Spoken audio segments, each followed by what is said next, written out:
Adam is quite an extraordinary thesis student because he has unearthed some very personal connections to a place and to ways of thinking about architecture and about its relationship to art and culture. And I'm not going to, I tried in a couple of lines to try to distill what you were up to. I didn't think I did too bad, but I know you're going to do much better. And in particular, I think it's going to be important to track what he says here digitally before you leap into the thesis as a place and a situation. So I'll go that far. Thank you. First of all, I wanted to thank my amazing thesis advisors, Garth Brockcastle, Jana van der Groot, and Ronnie Weisenbach. They've been incredibly helpful this entire journey. I also would love to thank my entire thesis studio. They're some of my best critics this entire process. I think we've really helped each other out in all of our projects. I want to thank my parents who have been, great supporters of me throughout my entire educational journey. And most of all, Brad Gallagher, who has been my rock through, ups and downs of studios and a crazy architectural life. So my thesis is about time, and more, it's about how architects can use time as a process. We all, as architects and designers, use this already. The past we are gatekeepers of the past, we are commentators of the present, and we speculate on new possible futures. My thesis asks what it means to design for stasis and change at a variety of scales, architectural, urban, and detail, and arrives at a speculated new neighborhood, institutional buildings, and landscape. These designs are inspired from the past, activate the present, and propose new visions of the future. In this role, the designer is the archaeologist and the futurist, simultaneously uncovering memories and fashioning new futures. I had a number of different precedents I looked at to help as my guide throughout this entire process. I'm only going to go through a few of them. I began looking at how people every day start to bring time into their landscapes. I looked at a number of informal architectural tactics where communities hijack urban infrastructure to reflect upon the past and comment upon the present with hopes of shaping the future. For example, in DuPont Circle, a number of bike activists came together to paint a bike white and attach it to poles to raise awareness about pedestrian and bicyclist safety in the neighborhood. Across town, a shopkeeper, after he was violently killed, community members came together to make an informal memorial to remember his presence, but also, in the present tense, raise awareness about violence in their community. This happens, though, all around the world, not just in Washington, D.C. If you look in Mauer Park in Berlin, a number of different countercultural groups came together in an unused part of the city to reactivate it and create a new sense of place. These informal architectural moves are constantly reinterpreted and often reveal countercultural narratives that go oftentimes untold in history. They tend to be ephemeral in nature due to their constant adaptation. And even though these actors are not educated as designers, they are using design tactics. You find, with the case of the Memorial to Mr. O or the Ghost Bike, prominently displayed on major intersections or corners, even when that was not exactly where those events took place. I also looked at Venturi Scott Brown and their case study of Ben Franklin's house in Philadelphia and the Ghost House. Here, they had archaeological evidence of the plan of the building, but there was not a strong knowledge of what it looked like in elevation or as in the ground. They translated a historically unknown section as an archetype of a house, so that users, when they go there, could fill in the walls with their imagination and start to think about what this place could have been. I was particularly interested in this process of layering, excavation, and reinterpretation to arrive at novel new forms. Landscape architects work this way as well. In the case of Fresh Kills, there was the layering of multiple ecological and social conditions and considering time for the slow transformation of what was a wayside into a park. This process, of course, is ongoing, and there's been a concerted attempt to keep selected existent elements to expose and comment upon cultures of waste. Finally, I looked at architects such as Peter Zumthor, who look at how sensory and surrealistic imagery can sometimes make people feel a part of past experiences. In the case of the Selinessa Memorial in Vardø, Norway, he created a series of interior design moves and forms which both related to the site but also to the historical narrative of the witch hunts and the feelings that people must have faced when that was happening. I looked back at all these precedents and looked to my own narrative to start to choose site selection. I grew up just outside of Fort Worth, Texas, but oftentimes me and my friends would visit the north side of town to photograph historical areas of town and start to imagine what could have been there and maybe what one day will come. Specifically, I'm interested in this southern area, area just north of downtown and south of the stockyards. It's almost entirely owned by the community college and the city of Fort Worth. On the site, there is a historical bridge, a former power plant. The community college has expressed great interest in expanding across the river and currently has plans to do so. The place is littered with artifacts of past times and signs of time's erasure. There's that abandoned power plant. There's that historical bridge. There's existing trails and paths to views to downtown. And there's these amazing patchwork of forest and layers of concrete where there's evidence of past ecologies and past environments that might have existed there. Once I saw this and visited the site, I realized I needed to understand the site and its relationship to the city as a whole. The city is at a crossroads right now. What started out 150 years ago as only settled by Native Americans is now this globalized regional hub, and population has boomed. And the urban form has mimicked that. What started out as native settlements and more of an agrarian style of urban development has evolved to become defensive posts, then the railroads, and then now in the time in its history when it's the most growing, highways and automobile. I looked at major socioeconomic events that happened on the city and the site, economic generators, and environmental events. The most important thing that I found in this deep analysis of the site was the relationship between the environmental events and these other flows that were happening. The site that I was interested in had constantly been flooded about every 30 to 50 years, and it was always an edge condition of the city. It was where the industrial uses went. It's where the rowdy bars for the German immigrant community were placed away from the downtown. And it actually was a place that in its own way has layers of history for these countercultural narratives, as well as different types of environmental states of being. And I quickly was starting to think, how am I going to layer all of these different memories? What memories need to be brought back to the surface, and what are the relevant ones to consider? And I looked back to those precedents and thought, the designer must be the archaeologist in circumstances like this, and think as an excavator, and think carefully and sift through what is there, and then start to speculate on possible futures that means. So I'm going to walk you quickly through my ultimate design.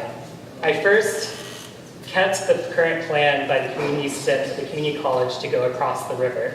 Current efforts regionally are making this river no longer able to flood so that it is buildable.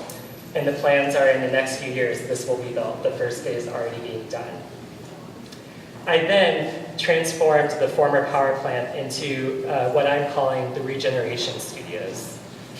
Across the axis is the memory collector, and in between is what I refer to as the memory field, which includes the historical bridge, which was there before. So to walk you through the process I did to arrive at this ultimate places diagram and site design, I'm going to hone in on one specific instance. You can see right here this bosque of oak trees.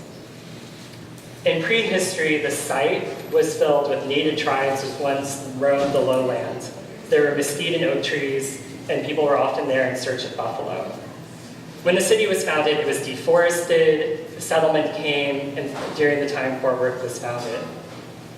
The city grew, it went through that industrial phase, and it became a storage warehouse. And it replaced the kind of forest-imposed structure and utility where the walled forest once stood.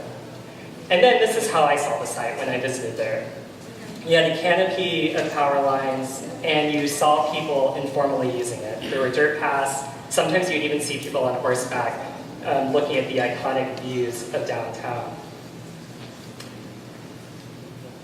And I then started to think about possible futures that this past could start to dictate.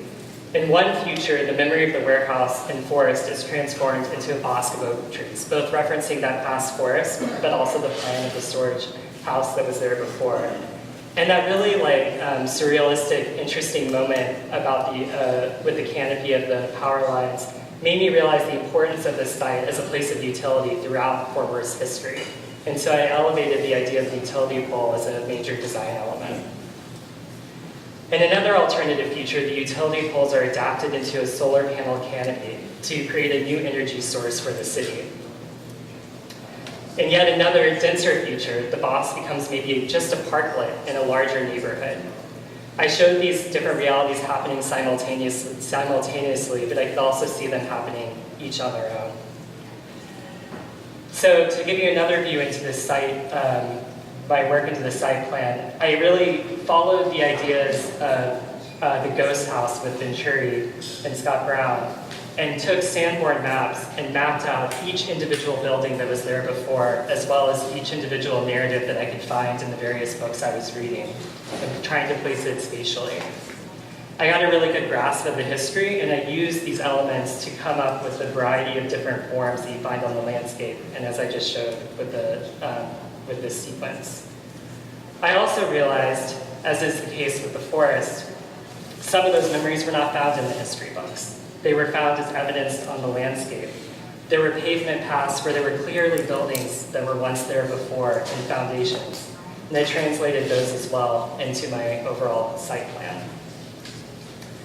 So how does this translate overall? You have a current ground condition as evidenced here with this kind of iconic view of downtown. The community college has its planned expansion currently ongoing. And then you have this alternative future where maybe there's a productive landscape with a new tree canopy and maybe a soft edge. In another future, there's a solar farm that can power the entirety of downtown.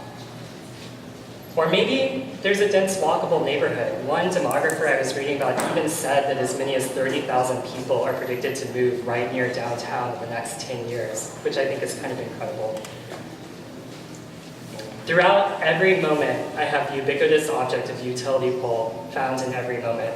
This is a constant design motif you'll find in any urban plan in any city, and I really wanted to explore both its functional aspects as well as its expressive aspects. In functional terms, I saw it in something more mundane, such as a roadside or street lighting, but I also saw it as a tool for maybe tracking weather changes over time, or allowing public Wi-Fi, or as shown before, as some sort of solar umbrella or utility. Its expressive nature really is seen most strongly in the building, which I call the memory collector.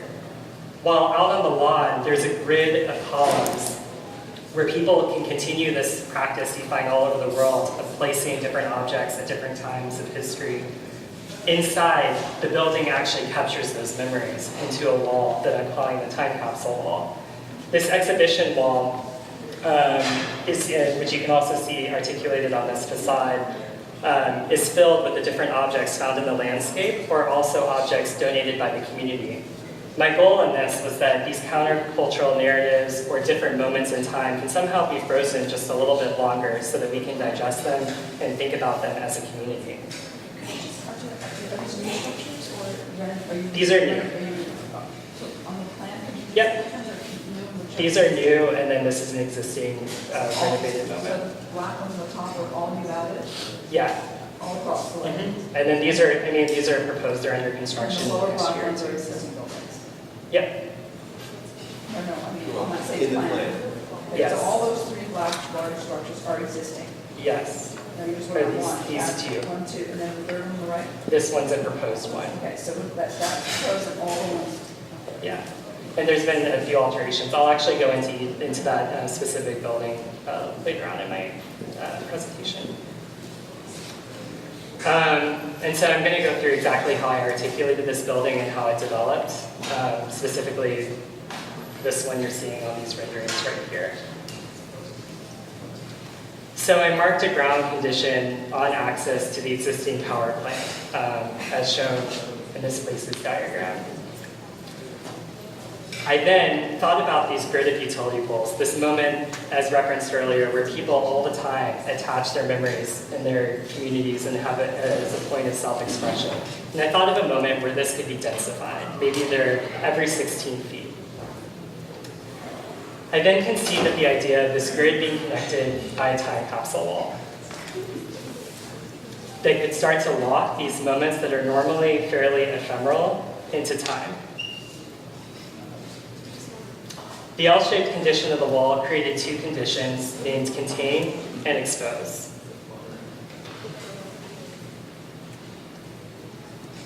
The two conditions thicken and buildings emerge. Contain holds the library and the reading room where histories have already been collected, with the major design motif once again being this wall where people, while they're reading the books, can look and see objects that people have donated or that have been gathered in the urban landscape. Expose houses recording studios, which you can see in the rendering up there, and lecture halls where hidden narratives are exposed and revealed.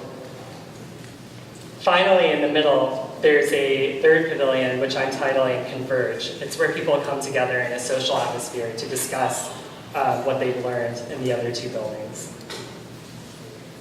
The wall grows as new memories are added and the time capsule grows over time. The building expands upwards. As new memories are added, the building grows, but the grid is maintained, carving past and framed views to the landscape. This is where I thought of where are the windows, where are the views, always keeping the grid consistent.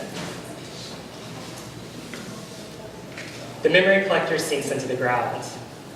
And I did this because in the story of memory and the story of time, some stories are always going to be lost, sometimes lost to amnesia, sometimes lost completely.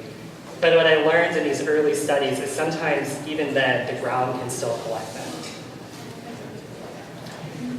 So that brings me more to this final phase of the project, which is called the Regeneration Studio. You can see it, it's the one building. This is a very clear diagram to show what is existing, what is proposed. This is the only existing building on the site. It formerly was a power plant, and I did a very light touch and a very light intervention to it, where I reimagined it as a place where memories are not collected, like the memory collector, not constantly changing and adapted, like you would find in the utility pole, but actually remade or sometimes destroyed. And this final programmatic element, students, perhaps architecture students, perhaps engineers, think of new recycling techniques. Maybe it's sculptors coming up with new objects inspired from the past, but really something new and novel. And they come up with these new ideas in this older environment. In this final phase, the utility pole makes its final incarnation as an interior design element that provides lighting and power for the people working in the space. So once again, the memory field, which is this space, is where the past was reimagined. It's where these buildings that were there before reemerge into groves of trees, into water elements, and into pathways. Then the memory collector is where these ongoing memories, ongoing moments in time are collected, particularly countercultural narratives, so they can be discussed and reflected upon. And finally, the Regeneration Studio is really about the future. It's where sometimes these stories get lost and things are remade or repurposed for the future. A cycle of creation, adaptation, and destruction becomes exposed and part of the fabric of the city and also making. So I thank y'all, and I welcome any comments and questions. Adam, can you explain a little bit more about who is coming, how frequent, can you explain a little bit more about who is coming and how frequently they're coming? Sure. So one of the ways I was conceiving of certain program elements, like the recording booth or this countercultural narrative, is the community college has already started gathering oral histories because they realized there's a lot of stories that have been lost. So this sort of fits into that narrative. But as far as people visiting individual buildings in the site, I imagine the landscape itself as a public park. In most of the phases in the alternative futures, that's what it would be. The building itself would be more of an institutional museum building that had set hours. So it's a destination. Yeah. Because, one of the things that's interesting about our choices when we create these kind of things is how do people get there? How are people even aware that these kinds of places exist, right? And I'm trying to understand, and maybe you could, I don't know if you have a diagram where, maybe it was in your video in your PowerPoint presentation where you're zoomed out a little bit more, but tell us a little bit more about the path between population areas and this place, so that, do people only get here if they know it exists, or do they get here because they're passing by? One of the fantastic things about this site that really drew me to it is there's this tall hill between it and downtown. So when you're in downtown, that entire site is almost like a stage where you're watching the activity happening below you. So from almost any building in any moment when you're on this block, you know that that's there. The second aspect is this bridge. If you're a vehicular traffic, this is Main Street. This is Where are you taking that to? This goes Are there to buses that Yeah, come there's here? buses So already public to go. transportation, so you can get here, it's easy. Where does that road go? It goes actually to the historic stockyards. It's a Right. major, So why would you go to the stockyard? it's a major tourist attraction. It's a major cultural hub for the city. It's not like a home or a neighborhood. There's other neighborhoods even beyond that. This is right in the center of the entire larger city. So it's heavily It's traveled at rush it's hour and stuff like that? It's fairly busy, yeah. Pretty strong line. What was its lineage? So the courthouse, which you can see actually here, it was one of those Baroque thrusts into the landscape that was sort of infinite. And as the city grew and grew and grew, that line just continues and continues You on. rode into town, you came down. You came down this main street. And I Got you also... to the river, and it got you to the stockyards, and then again, I guess you kept going from there. Right. And the other aspect I thought was, this bridge is such a dynamic moment on the site. And people right now informally walk under it and move around it all the time, but some parts of it are blocked off. And so as part of my proposal is reactivating it. Maybe at night it gets lit up with lights so it's a more welcoming environment. We could have reprogrammed with kiosks, maybe for postcards for tourists and cafes, and so that was also a part of my design. Because I think the success of some of these kinds of places, whether they're destinations or along a highly traveled path, is how traveled is the path? Because something that's out of sight really does tend to be out of mind, and it's not going to be as successful. But I think if the community college is located nearby, that's probably a pretty good sign that it's well traveled.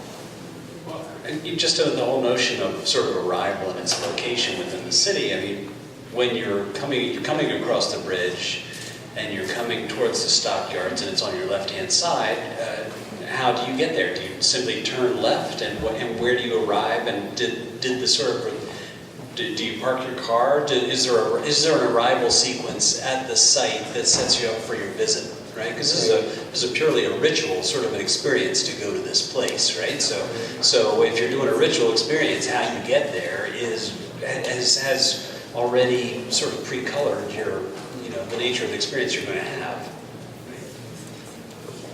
And when you're there, it looks like inside the Regeneration Studio, you were mentioning, people like architects or engineers could have come there. But are there, if these are places where people are going to stay for any extended period of time to think or problem solve or envision the future, there needs to be amenities and there needs to be ways to kind of, in the course of the day, people are going to need to eat and drink and, have public facilities. What are your thoughts about just kind of the mechanics of living? Yeah, and I'm glad you asked that. One of the reasons my one addition was this one building mimicking a little bit the existing forms being Tom Architects had proposed. And it was supposed to be part of that, bringing that community college into that power plant. And the idea was it could be a mixed-use place, cafe, you could drop off for lunch, that sort of thing, where it becomes a little bit more knit. Also, there's an existing, not quite as well utilized, but there's an existing bridge that takes you right into the office areas right here. And there's a building currently being rehabbed that was the former Radio Shack headquarters that is probably going, it's right here actually in the, that has a few different mixed uses. Another question I have is, some of your ideas have to do with the ephemeral nature of things. Did you explore any architecture that isn't as, kind of as physically substantial, that's more ephemeral in nature, that comes and goes, or is made of something that's less durable in terms of its lifespan? Yeah, that's actually really strange, but I don't know if I did in a very detailed sort of way. I think it's sort of the Japanese temple that has to be destroyed and rebuilt. But it was something we talked about a lot in our, particularly our early discussions, and I guess the way I kept thinking of it was, my view as an architect in this specific circumstance was I was more giving the campus for other people to make things and for that to get destroyed, rather than me making it myself, I guess. Adam, I wanted to know a little more about the architecture, actually. Sure. And could you say a little bit about what I'm seeing, these buildings, this pair of buildings? What's in them? What is this? What am I seeing vis-a-vis the facade, the material? They seem very gospel. They seem very transparent, and you use the word ephemeral. And I'm not sure I understand yet what your architectural proposal is here. Can you maybe explain what? Sure. I have a more technical drawing of the time capsule wall. So that's what I'm calling this facade element that you see that is glowing. The idea is that there's two configurations, fixed and movable. So my site plan, at certain moments, this wall goes outside, and I imagine it as a fixed moment attached by wing locks. On the more movable configuration, it's this movable wall. But what you actually see on the outside is a curtain wall, and then you have supporting elements, and then behind it is this kind of dynamic wall that can... That's what I was trying to understand. So, yeah. This is like a rain screen, or it's a veil. It's not necessarily. Is it the weather membrane? Is that what's dividing outside from inside? It seems to me you've come up with a very, very specific architectural imagery here, but it looks, it really does look like it's some kind of very, very thin screen that that would be the next. Are we looking at buildings with roofs and HVAC systems? I'm not sure I understand yet what exactly is being proposed. So, let me see. So there's moments where it's kind of neat to see, light on over it, but there's moments where this wall is the wall of the building, and that's when it's in this more movable configuration. And then there's moments where it isn't a part of the building. It is just this exterior screening element, and this actually happens right here in this rendering. Point to that plan. That is right here. Right here. So it's just a screen, it's not So- it's not a It building changes. look. It Yeah. changes. So this view, you've repeated the view. So is that a view? Show me where that view is. From right here, That's looking. right through there's a So it's here.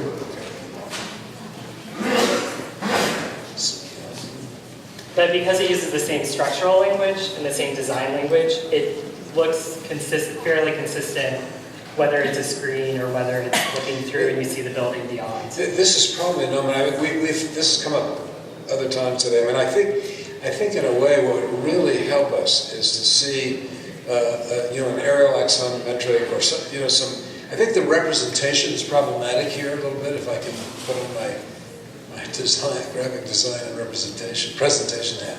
I mean, it seems to me that these are very evocative drawings, but it would be very helpful if we saw some drawings other than, I know these small diagrams are meant to be three-dimensional, but they don't really, I don't think they really, if you weren't here to explain this, I think we'd be clueless as to exactly what's going on. It would be really helpful to see a representation of what this looks like really in a way that we can see what is building and what's roofed and what's open and how these screens are engaging the landscape. There's a lot of ideas here, a lot of really rich ideas, I think. I'm having a hard time figuring it out. Sure. And some of that had to do with the contain and the expose, right? Yeah. And because I'm looking at your diagrams about contain and expose, could you relate that diagram to that plan? Sure. So in the plan, you can see contain right here. Contain is this moment. Expose is this moment, which is a more outside of the wall, separate building. So you can also see it in here. There's actually a building behind here, off the rendering a little bit. There's another building that's off screen, but it's also, I think, in some ways, it's sometimes a little bit more clear in section because you can see the different moments where it pokes into the building. Sometimes it's a backdrop. Adam, can you, so if you go back to the plan, right? That whole plan is sunken or some, oh, I'm sorry.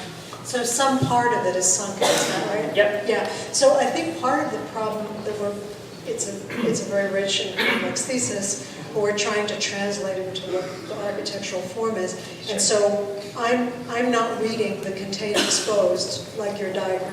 The Right. poche is not reading the same way. And if it's a ground plane, then we would want to show the whole sunken perimeter as poche. Right. I think that's part of the problem. And also if the section were aligned with it, Right. it would be a little bit clearer.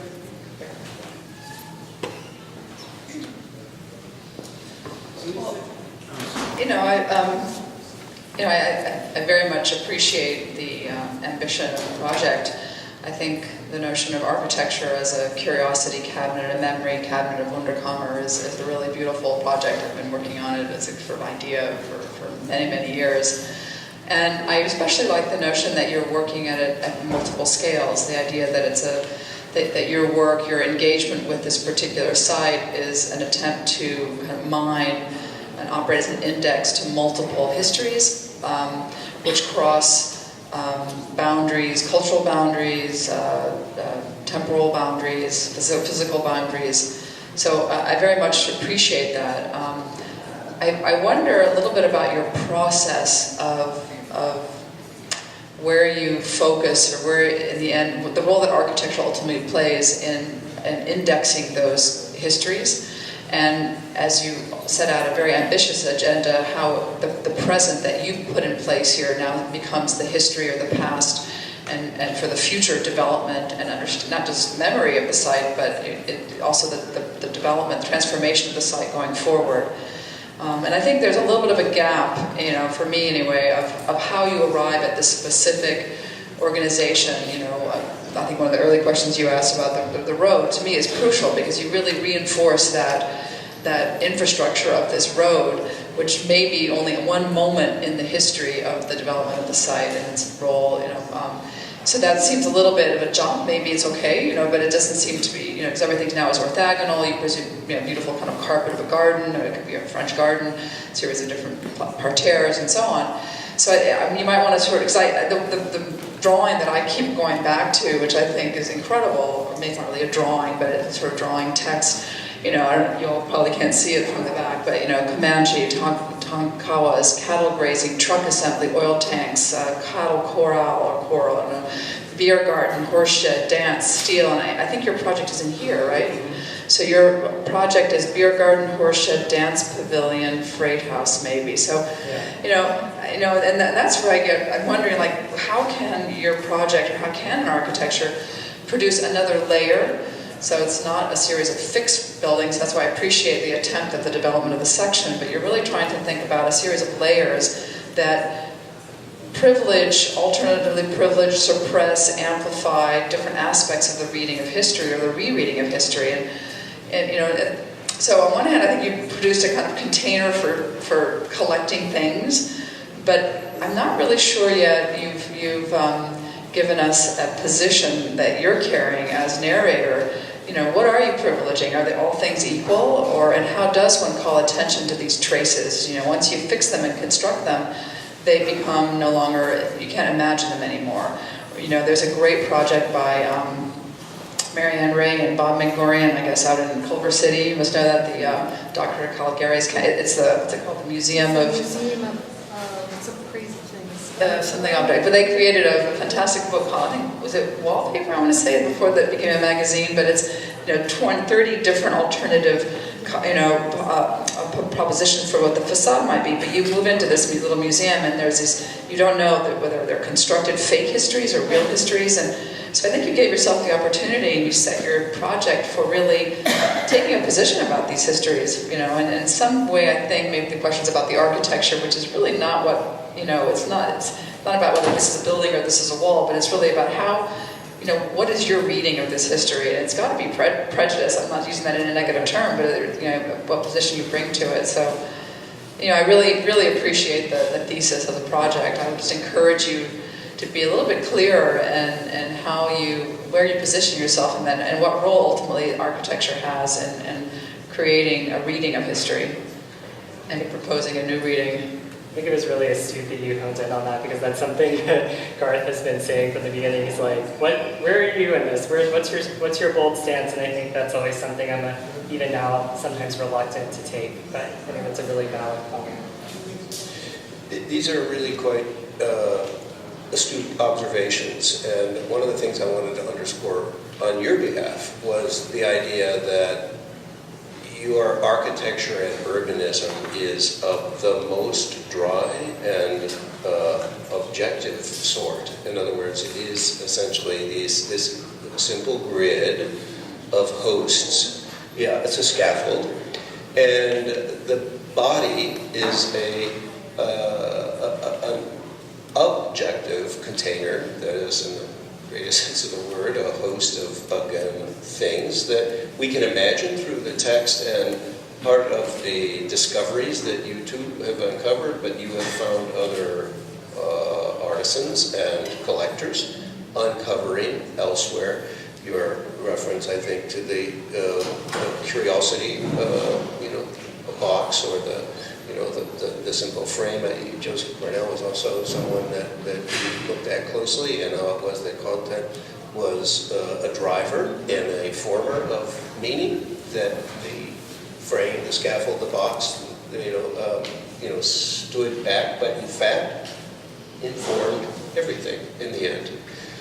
One of the things I'd love to see in the thesis, now that it's clearer, is a real clear distinction between just the stuff of the grid and the boxes, because all by themselves, not in the mercurial, mystical way that you're presenting it, but in this sort of dry way that we're imagining them to be. What are they actually made of? Just because I'm an architect and I share a passion for that actual stuff, and how do you get more objective in this way without, let's say, and then I actually, like the last thesis, want to see it living. The last two theses, I want to see and imagine it actually living, and others working with this scaffold and this art. Because I think you too, like an archaeologist, would want to see what others will do with this. And I just think it is a challenge of the presentation, right? Where this tension between the dry and the accommodating on one hand is making space for the specific and the choreographed, the curated by others. It's a But usually that one rendering you have there where it's mercurial and all things considered, is an okay climax, but I would like to see your architecture more crisp in it, so I could know what you were arguing architecturally. You know, just as I hand this off to somebody else, and Louise Nevelson collected many, many things. She painted them all black or all white. So she said that in equal value, you know, let's go back to this thing, the cattle grazing, the grave field, the rail car, they're all equal, you know. So that's where maybe the neutrality of the box or the frame or the scaffolding can come into it. But yes, I want you to really read those. You know. Museum of Jurassic Technology. That's it, right. No wonder you couldn't remember that.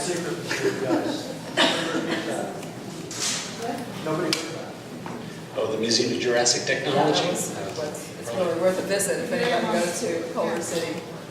So, and you know, a little bit of repetition, but it's the whole thing. When you create a place you're going to visit, I wonder how you arrive, how you set it up so that you understand when you arrive, how you circulate through it, how your understanding of the place is enhanced and broadened by the path you take to get through it, and then how you leave and how you exit through it. And I don't understand that part. That part is a little bit frustrating to me. I'm not sure that I would really, you know, in looking at the way the plan is, I'm not even sure you would really get the whole notion of the enclosed volume versus the exposed volume, because in fact, you know, this.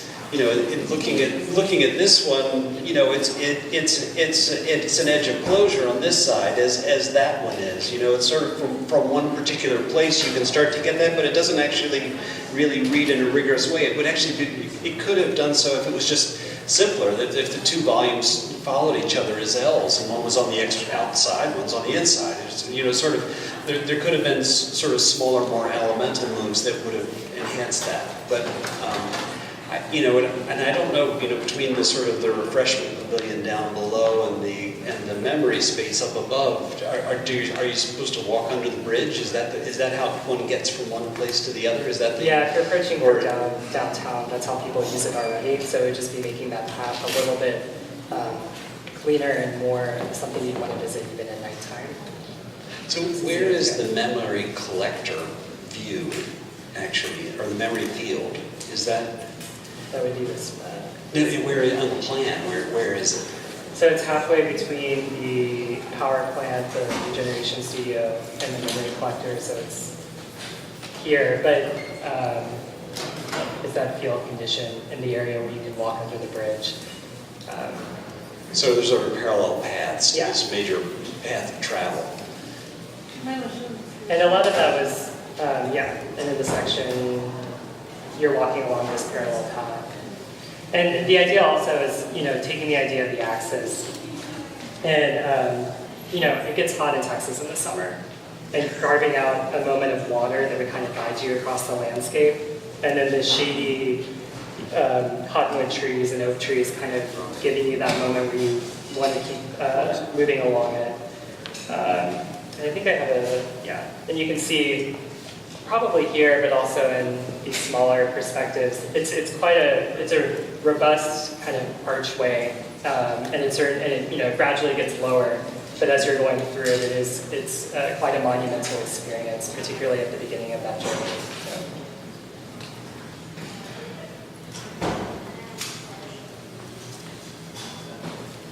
I was just going to suggest, to follow up on your comment, it would be really interesting for you to make a small pamphlet to guide, like a kind of a guide to the museum narrative. You know, what stories, which again is going back to the Museum of Jurassic Technology, like stories about each, because you've done a lot of research, right? So a little bit of history on each of the artifacts that are part of the narrative of the memories of the landscape. How you would move through them, how you would arrive, how you would leave, you know, 1, 2, 3, 4, 5. And then maybe a series of, you know, this really wasn't part of your agenda necessarily, but, you know, we don't know, are they really real, or history we know is written by those who write about history often, so they're often speculative, there's many much times not proof, they're verbal histories and so on. So the idea that you would construct a kind of circuit through your site, the entire island, at the end of the island there, I think would be really fantastic, because then one would begin to look back at the city of, Fort Worth is Fort Worth, right? And look at that tower, and maybe that tower would become another pole, right? So you begin to kind of collect spaces and contexts that are beyond your specific site. And to me, that's always the ambition of a project, is to somehow change how we look at things that are outside of it, right? So that might be a way to sort of respond to some of the discussion of how does one imagine walking through it. So every time you go to a museum, you have something, whether it's an audio or a piece of paper that you're following to go through. I think of Richard Serra there in Texas, in Marfa, Texas, and his sort of pilgrimage. We don't need a map to do that, but there certainly is a pilgrimage, like Stations of the Cross, moving through in that kind of linear sequence. But how you engage this place, I think, is really important, and how you read or misread. One ambition of mine that I never got to, that brought about the postcard kiosk, is I wanted to have a postcard that you could look back.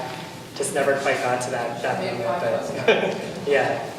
Yeah, I think this notion of procession, arrival and then expected procession, are really important for us to experience, for your audience to experience. I don't know if in your model you could have actually done a little bit of a fly through as well. Even if the images in the model were kind of ghosty and these are more specific because these are more developed. Yeah. I think just that experiential quality of time, and since time is a major theme here, procession is something that occurs over time. I think that would have been really helpful for your understanding, because I think the ideas are rich. I think what we're struggling with is they're so rich. They're, you have to think about it like all these different There's a lot going on. Right, and I find it very fascinating, very interesting. I'm interested in, you're also talking about developing the site beyond the immediate part that you really kind of developed a lot, with additional residential for the future growth of the city, right? When you go to the top of your diagrams, the new neighborhood with the solar collectors and the residential. You had made a comment though, I think, about you can imagine solar collectors out there powering the whole city.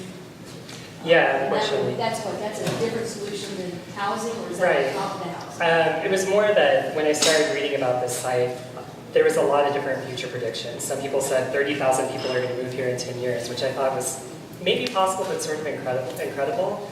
And I was thinking of myself from the point of view of the community college. Maybe you have one alternative future where you're making money because you have a solar field, you can educate your students. And another alternative future, it does become this dense neighborhood. Maybe there's some combination of the two where they can happen simultaneously. And that was more of a way of conceiving not only the project as a whole, but also even the placement of where the site objects need to go, where they could work in each of those moments. I'm not sure that you can ever power the whole city with solar collectors in that area. I'm going to hand this off to two other committee members, but I wanted to just mention that have you thought at all about sponsorship? Is this philanthropically inspired by, I don't know, there's a lot of yield money in Texas that I can imagine the sources of, or is this a public sponsorship that would dare to commit to a history? Well, I always, when I started researching the site and its ownership by the community college, it has a quite progressive vision. They're wanting to do these alternative energy projects. They're collecting these oral histories. They're really servicing minority communities, which oftentimes don't have a voice. And so I always saw the community college as, one of the major sponsors. But also the city as a whole, they're taking in new ideas of urbanism, new ideas of kind of alternative energy. And this is within eyeshot of downtown. This is their backyard. This is the place where, maybe things can happen. So. I just wanted to add one quick thought, or maybe just emphasize something. One of the things that I really appreciate about this project, and Andrea talked about that site plan with all these different things that you found and they're located, is the idea and also this conversation about what do you privilege and what gets surfaced and which things rise more more likely to the surface or not, coupled with the idea of the speculation of alternative futures. So this conversation between the things that are found or the things that are privileged, the different possibilities of how those mix differently, with the thought about the future also having some kind of similarity to that. And there's the point in your presentation when you said, well, it could be this, or it could be this, or it could be that. And I think that's actually still some really rich material for you to develop, right? So if you selected 4 of those things to come to the surface, does that have any relationship to some of these alternative speculative futures? So rather than actually presenting a single position of what could happen, it has a similar kind of character to what gets unearthed. And I wanted to thank you for that way of thinking about things. So Adam, just a couple of things I wanted to bring up to the group as a way of wrapping this conversation up. One of the most enjoyable things for me this semester was reading your thesis document. You are an unbelievably thoughtful person, and the way that you composed the thesis document for me was you were kind of an archaeologist archiving every reading you had done from every course here in your graduate study and also from your undergraduate studies, and you wove it into this thesis project, which was about memory and collection in time. And it was beautifully written and beautifully researched. So I know that's something that's not here today, but it was really, I think, a wonderful part of his thesis project. And then also, you know, I would say my sense of your agenda and your position is that in many ways I think you're quite sentimental about memories, right? In a good way, not in a bad way. And in many ways you're sentimentalizing waste, right? And I actually think that's a very, you're bringing to the table a very contemporary issue, right?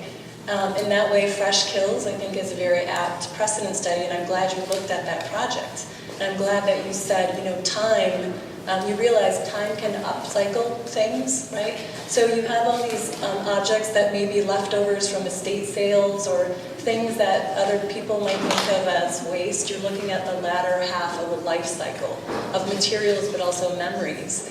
And you're saying this is not waste, I'm upcycling it into something sentimental and beautiful, and you're making a place for that.